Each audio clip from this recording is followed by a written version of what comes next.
Meus queridos irmãos, a graça e a paz do nosso Senhor e Salvador Jesus Cristo. Estou aqui para mais um vídeo, para o meu, para o seu, para o nosso canal Teologando e Capacitando. E no vídeo de hoje vamos dar prosseguimento às nossas aulas de introdução à teologia pentecostal, né? Estamos estudando a teologia sistemática pentecostal. E hoje nós vamos falar a respeito da formação do cânon, né? Um assunto muito importante para nós, né, estudantes da Bíblia. Só que antes de entrarmos no conteúdo desse vídeo, eu já quero lhe fazer um convite. Você que ainda não apertou esse botãozinho vermelho logo abaixo e se inscreveu no canal, eu quero lhe pedir humildemente que você se inscreva em nosso canal, né? Faça parte desse canal, ative o sininho das notificações para você ficar informado toda vez que subir um vídeo novo para o canal. Também não esqueça de deixar o seu like, aquele like, pois o like ajuda o YouTube a reconhecer que os vídeos postados no canal são importantes. E também compartilhe esse vídeo com seus irmãos, no seu grupo de WhatsApp, Facebook e Instagram, e assim você irá ajudar o canal a crescer, porque mais pessoas irão ter a oportunidade de conhecer o canal. Então vamos para o estudo, né? O estudo está na página 28 da Teologia Sistemática Pentecostal, a formação do cânon. Começa assim: em nossos credos afirmamos peremptoriamente ser a Bíblia inspirada, inerrante, infalível, soberana e completa a palavra de Deus. Nesse inegociável e intransferível dogma baseia-se o cânon das Sagradas Escrituras, ou seja, a Bíblia ela é inspirada por Deus, inerrante, que não erra, infalível, porque ela não se esgota, né? Ela é soberana e a completa palavra de Deus. Né? Como já falamos em algumas aulas, você poderá estar entrando aí na playlist, né? Estudo a introdução da teologia. Você vai ver as outras aulas anteriores. A Bíblia ela não é meia palavra de Deus e não é a palavra de Deus, ela é a palavra de Deus. Tem gente que diz, não, a Bíblia só é a palavra de Deus à medida que temos experiência com ela. Isso não é confiável, não vale. A Bíblia não é a palavra de Deus, ela contém algumas porções de Deus, não. A Bíblia ela é 100% a palavra de Deus, mas Deus inspirou pessoas, homens, para escrevê-la, o conteúdo ali posto. Então, antes de entrarmos a estudar com mais propriedade a canonicidade da Bíblia, é mister que deixemos algo bem claro. Esta não é inspirada porque os doutores da igreja assim o chancelaram. Eles a sancionaram como tal porque ela é de fato a inspirada palavra de Deus. Escreve Norman Geisler. Os livros da Bíblia não são considerados oriundos de Deus por se haver descoberto neles algum valor. São valiosos porque provieram de Deus, fonte de todo bem. Então, quando o apóstolo Paulo fala assim, que toda a palavra de Deus é inspirada, apta para corrigir e exortar, inspirada ali é como se Deus soprasse, insuflasse, né, o teu espírito nos autores bíblicos, né, para escrever o que conhecemos como as Sagradas Escrituras. Se eles, em algum momento, tivessem negado a inspiração de algum livro das Sagradas Escrituras, estas, em sua totalidade, ainda continuariam inspirados, pois a inspiração da Bíblia independe da aprovação humana. A canonização, conforme veremos, nada mais é do que o reconhecimento humano de uma obra singularmente divina. Ou seja, a inspiração bíblica ela não vai depender se eu aceito ou não aceito para ela ser inspirada. Ela não vai depender se você aceita ou não aceita ela como a Bíblia inspirada para ela receber a devida inspiração, não. Ela é inspirada porque o autor dela é divino, é Deus. Quem inspirou os homens foi Deus, não foi os homens que inspirou a Deus, mas foi Deus que inspirou os homens. Então, independente da crença, se vamos crer ou não, ela é a palavra de Deus. E a canonização é o reconhecimento de nós, seres humanos, como uma obra singular, ou seja, o cânon da Escritura, ele está fechado nos 66 livros. Tem os apócrifos que para nós protestantes não é valia, não se encontra na nossa conduta, regra e prática de fé os apócrifos. Para os católicos sim, para nós não. Então nós temos que entender isso. Então vamos entrar na canonização. Oriunda da palavra grega canonizem, que entre outras coisas significa tornar santo, é o processo que levou ao reconhecimento dos livros que compõem a Bíblia como singularmente inspirado por Deus. Então, o cânon é o conjunto de livros inspirado por Deus. Esse processo, que durou vários séculos, é-nos muito importante, porque mostra quão criteriosa e exaustivamente os doutores da Igreja se agastaram em examinar os livros da Sagrada Escritura, a fim de averiguar se estes realmente são de origem divina ou produto do engenho e arte da imaginação humana. Ou seja, houve todo um processo bíblico de doutores, pessoas de Deus, para reconhecer e formar o cânon da Escritura. Você tem uma ideia? Se não me falha a memória, eu acho que foi Martinho Lutero que não aceitava o livro de Apocalipse, se eu não me engano. Se não me falha a memória, se você ver esse vídeo, ter a certeza, coloca nos comentários. Então vamos supor, se foi ele, que ele não aceitava reconhecer o livro de Apocalipse, querido, o livro não deixou de ser um livro divino por causa dele. Então isso nós temos que ter em mente, que a canonização não foi feita a bagunça, pegaram o livro da Bíblia e puf. Não, teve estudo, trabalho, averiguação para chegar à conclusão dos livros que nós temos hoje da Bíblia. Entendeu?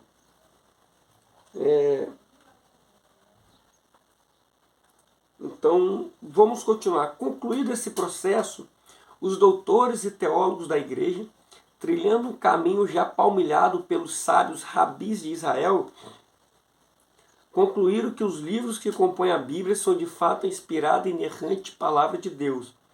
Mais tarde, o que eu disse pouco tempo atrás, os católicos romanos no Concílio de Trento houveram por bem, de maneira arbitrária e antagônica, às comunidades de Israel e dos protestantes, acrescentar vários livros ao Antigo Testamento, buscando justificar algumas de suas doutrinas que durante a Reforma Protestante foram duramente combatidas pelos seguidores de Martinho Lutero e João Calvino.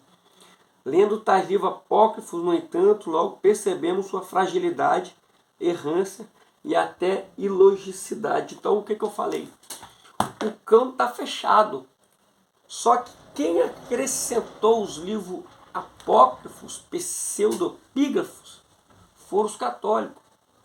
Para nós, como livro para reconhecer algum fato histórico, mas como palavra de Deus, regra, fé e prática, somente os que já contém na Bíblia protestante. Porque contém algumas errâncias, algumas falibilidades nos livros apócrifos, que não condizem com a conduta de Deus para as nossas vidas. Então, acrescentar algo para contradizer a nossa doutrina é o mesmo que pegar um versículo bíblico e fazer dele um cavalo de batalha, o que quiser. Isso não condiz. Então, o que é o cânon da Bíblia? Procedente do vocábulo hebraico kanesh, que significa vara de medir, e do grego cânon, que basicamente tem o mesmo significado do termo hebreu, a palavra cânon é usada em teologia com esse significado: padrão, regra de procedimento, critério, norma. A Bíblia, como nosso cânon por excelência, arvora-se como a nossa única regra de fé e conduta, pois a temos como a infalível palavra de Deus. Em termos técnicos, podemos definir assim o cânon das Sagradas Escrituras: coleção de livros reconhecido pela Igreja Cristã como singularmente inspirado pelo Espírito Santo. Então, se alguém chegar e perguntar o que é o cânon, você vai falar uma coleção de livros reconhecido pela Igreja Cristã Protestante, né, como singularmente inspirado pelo Espírito Santo. Como foi estabelecido o cânon bíblico? Então aqui nós vamos entrar, né, como foi estabelecido.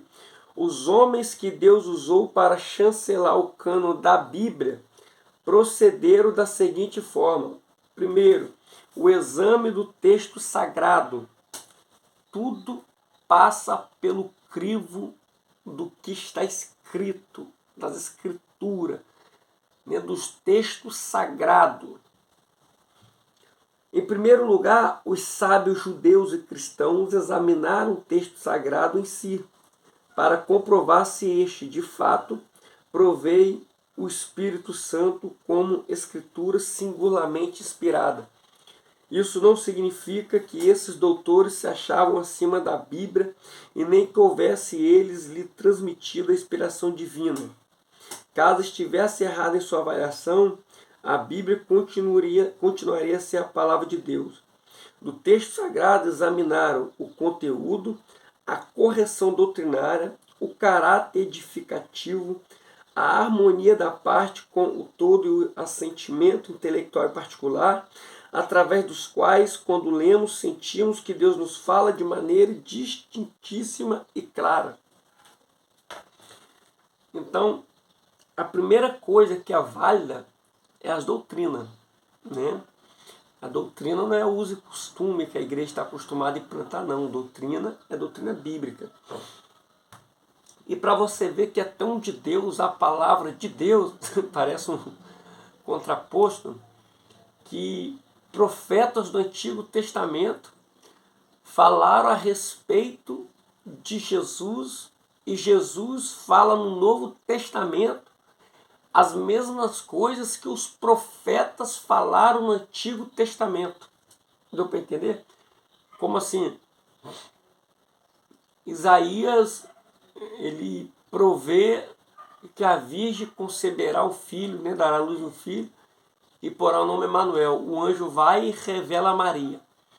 Jesus, quando vai ler um texto na sinagoga, se não me fala, ele abre nas escrituras, no livro de Isaías está escrito sobre mim, que ia dar vista aos cegos, curar os enfermos e assim por diante. Então há uma conexão bíblica, porque o Espírito Santo é o mesmo, né? Então vamos para o segundo. O exame do autor sagrado. Então primeiro eles olharam para o caráter doutrinário, conteúdo, o caráter edificativo e entre outras coisas. Agora, o autor sagrado. Quem escreveu o texto sagrado era realmente digno de confiança? Considerando que a Bíblia foi escrita por aproximadamente 40 escritores, temos de responder as seguintes perguntas. Houve absoluta concordância entre seus autores, apesar do tempo decorrido entre o Gênesis e o Apocalipse? É o que eu acabei de falar. A Bíblia, como se sabe, levou 1600 anos para ser escrita. No que tange ao Antigo Testamento, eram os seus autores realmente mestres incontestáveis do conhecimento de Deus? Com Deus mantinham estreita e íntima comunhão? e o seu caráter era realmente ilibado? Davi e Salomão, por exemplo, apesar de haverem desobedecido gravemente ao Senhor, responderam-se de suas faltas e foram espiritualmente restaurados. No Salmo 51, temos o cântico penitencial do primeiro, e no Eclesiástico encontramos a pública confissão de falta do segundo. Concernente ao Novo Testamento, além das exigências acima apresentadas, demandava-se que o escritor sagrado pertencesse ao círculo restrito dos apóstolos, do Cordeiro, ou que com eles houvesse tido um relacionamento privilegiado. É o caso de Marcos, Paulo e Lucas, o médico amado.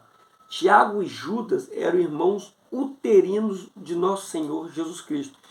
Ou seja, a Bíblia foi escrita por pessoas limitadas, falhas como eu e você, mas pessoas que se arrependeram e foram restauradas. Eu já cheguei a presenciar alguém falar que os cristãos são tudo farinha do mesmo saco e que a única parte da Bíblia foi escrita é os 10 mandamentos, que foi escrito pelo dedo de Deus. E isso é uma aberração tremenda. A única diferença é que nós somos pecadores arrependidos. E a Bíblia é digna de toda confiança. Apesar da limitação de cada um, o Espírito Santo de Deus inspirou aqueles homens. Glória a Deus. A aceitação do livro na comunidade dos fiéis. Como a antiga comunidade de Israel e a igreja primitiva se houveram com os livros da Bíblia Sagrada. O cânon do Antigo Testamento. Os livros do Antigo Testamento jamais estiveram em disputa na antiga comunidade de Israel, conforme depreendemos de Esdras e das tradições judaicas após o derradeiro profeta fazer ecoar as palavras do Senhor. Não havia mais o que se discutir. O cânon do Antigo Testamento já estava definitivamente encerrado, esperando agora os primeiros acordes do Novo Testamento. Por conseguinte, o concílio judaico de Jânia, realizado próximo da atual cidade israelense de Jope, teve um caráter mais formal do que dogmático, considerando que os filhos de Israel da diáspora sempre tiveram o texto massorético como cânon de suas sagradas escrituras. Que nós vamos falar agora sobre o cânon do Novo Testamento. Em virtude da complexidade da igreja cristã, o cânon do Novo Testamento demorou um pouco mais para ser definitivamente estabelecido. Em primeiro lugar, porque os livros neotestamentários foram escritos nos mais diferentes lugares, de Israel, a capital do Império Romano, mostrando a universalidade da mensagem cristã. Em 367, o bispo Atanásio, conhecido como pai da ortodoxia cristã, alista numa de suas cartas os 27 livros que compõem o Novo Testamento. Os concílios de Hipona, realizado em 393, e o de Cartago, convocado em 397, ambos no norte da África, ratificaram a lista elaborada por Atanásio. Hoje, não mais precisamos debater acerca da inspiração dos livros que compõem o cânon da Bíblia Sagrada. Tanto os 39 do Antigo quanto os 27 do Novo Testamento são comprovadamente de origem divina, foram inspiradas pelo Espírito Santo. Então, o cânon das Sagradas Escrituras já se encontra fechado com os 66 livros deixados pela permissão de Deus. Então é isso, meus queridos irmãos. Na próxima aula, próximo vídeo aula, vamos falar da inspiração divina da Bíblia, né? E que Deus possa lhe abençoar e que você possa aprender cada dia mais com os estudos aqui produzidos e até o próximo vídeo em nome de Jesus. Amém.